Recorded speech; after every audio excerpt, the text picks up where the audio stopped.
Hey YouTube, what's up? This is Ben from shouldigetit.com. I'm here with my friend Masha and the 2017 Mazda Miata. I also have my 91, my beloved Miata that you guys have seen on the channel that does the little wink.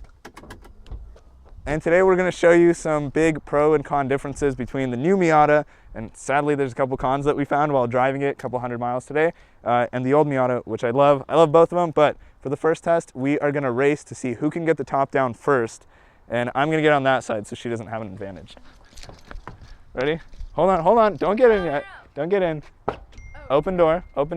Ready? 3, 2, 1, go.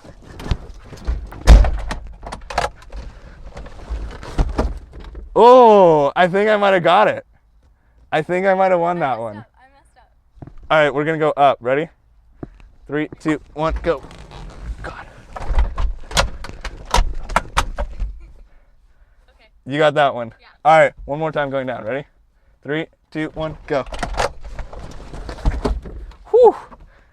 I think it's actually a tie. So that one, as you guys can see, just has one little thing that you pull, and then you can pull the latch up to spring it up. It's really nice in that one. That was a lot of work.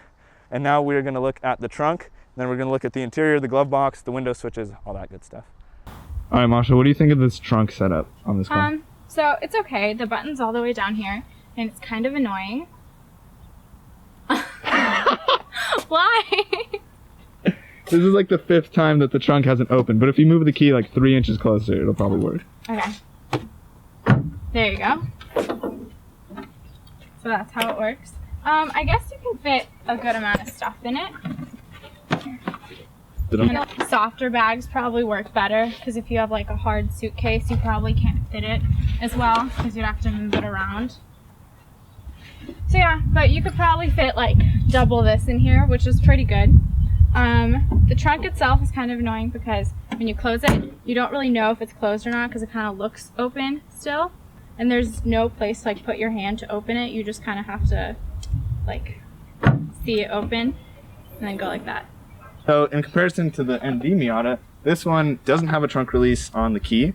It doesn't have a trunk release inside. So the only way to open the trunk is if you put the key in and then pop it open, which is actually kind of nice. And then when you close it, it's got a little bit less of a gap than the new one. But space-wise, this one's actually wider because the taillights are flatter.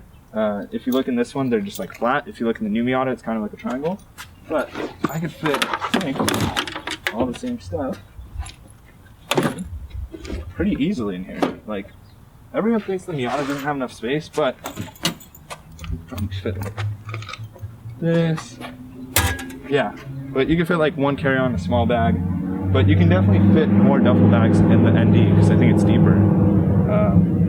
Yeah, so they're about the same. If you take the spare tire out of your NA, you're gonna have way more space. But trunk space, they're actually both like totally fine if you're gonna do like a week-long road trip. Just one duffel bag, another duffel bag for passenger. Trunk is done. Let's go to the interior. So the 12-volt plug is kind of far away. It's all the way down here, and it's pretty hard to get to if you want to like plug in your phone or a radar or something like that. The center console doesn't really exist. Like, there's basically no space. There's space for just like a key or some business cards or something like that. So not a lot at all. There's no glove box here, so they made a little glove box up here. I guess it's kind of spacious, but still smaller than a regular glove box, and it is super hard for the passenger to get to, let alone the driver.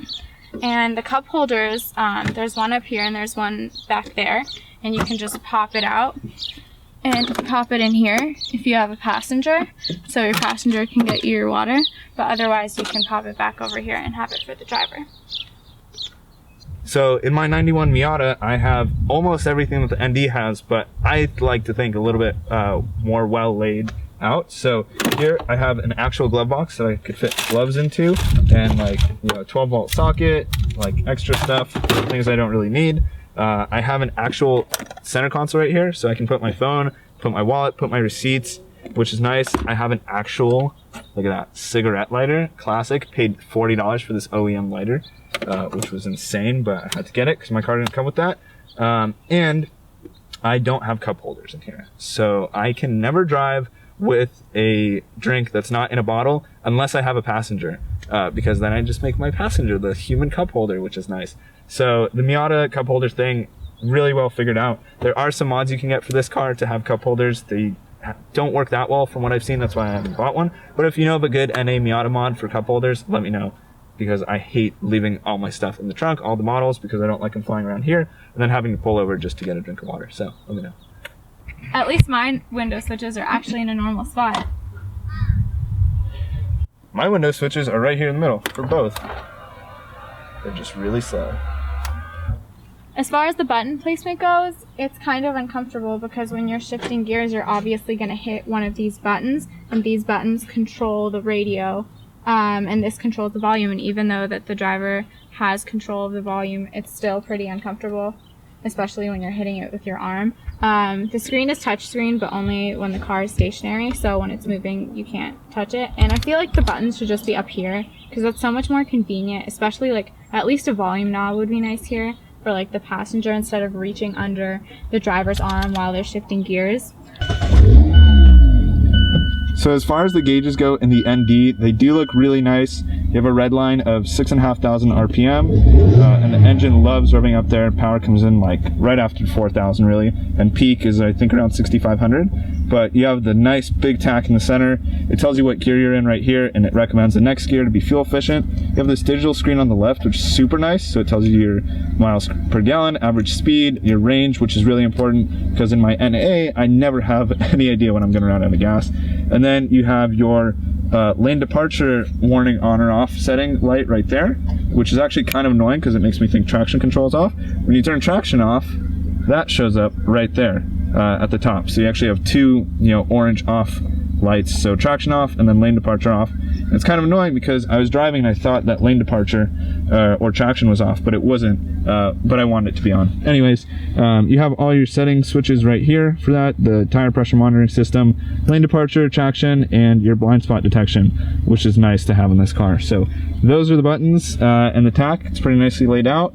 There's the heated seat controls. Hopefully you guys can see that. And now I will show you my gauges in the NA, which you're probably familiar with.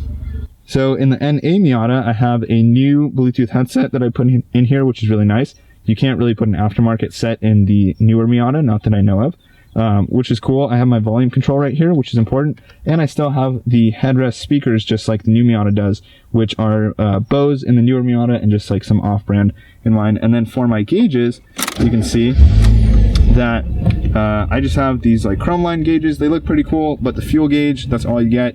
Is it empty, is it full?